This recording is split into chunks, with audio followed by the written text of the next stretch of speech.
My name is Cindy Jones. I'm from here in Birmingham. I'm 55, but you're not supposed to ask a person their age. I wasn't born blind. I had retinitis pigmentosa. Went to work one day and about noon my vision started getting blurry. And by 2 o'clock I called my older brother who had just moved to town to come get me because I couldn't see to get out of the building. And by 6 o'clock I couldn't see anything, and the retina had detached in my right eye. I entered a day rehab center that helped people learn blindness skills, talking about braille, mobility, independent living skills, how to cook. It's really a new way to do all the old things you used to do. I have a disability, and I'm very candid about my disability. A lot of people shun away from the word blind and want to use visually impaired, but just saying you're visually impaired, I mean, that's just semantics. I am blind, and I'm very comfortable with my blindness. My kids are finally grown, hallelujah. My oldest is 32, my other son is 30, and then my youngest child is 20. I went to the doctor one time, and they ask you, have you had children, blah, blah, blah. And the nurse said, well, how do you live? And I'm like, excuse me? She says, well, your husband must not work. And I said, really? And she said, yes, because you need him to stay home and take care of the kids. And I'm like, no, I don't. I promise you I take care of the kids.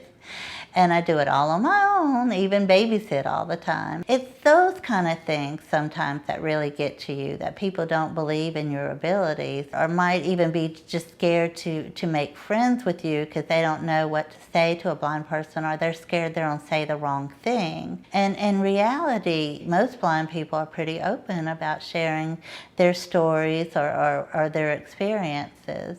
ADA is the Americans with Disabilities Act, which was passed in 1990. And it probably wasn't till years later that I realized everything the ADA had done for me. My job that I got when I got out of college was because of the ADA. For 15 years I worked for DHR, which is the Department of Human Resources here. And I was the only blind person that had the job that I got hired for. I knew when I went in that I had to really do a great job and hold the bar high so they would hire other blind people. Without the ADA, I don't think I would have the life I have today. Like when I travel, I can take my cane on the plane. They can't take it away from me, and they've done that before. And I'm not scared to travel by myself. Just knowing that you have protection does help build your confidence and give you the confidence to try different and new things. There's a lot of things I still want to do. I want to do the zip line. I really want to ride a horse, but I've ridden a horse, but every time they do it for the disabled, you have to go so slow. They do these race experiences like at Talladega and these big tracks, and you get in the car and you go 190 miles an hour. I want to do that. I like speed.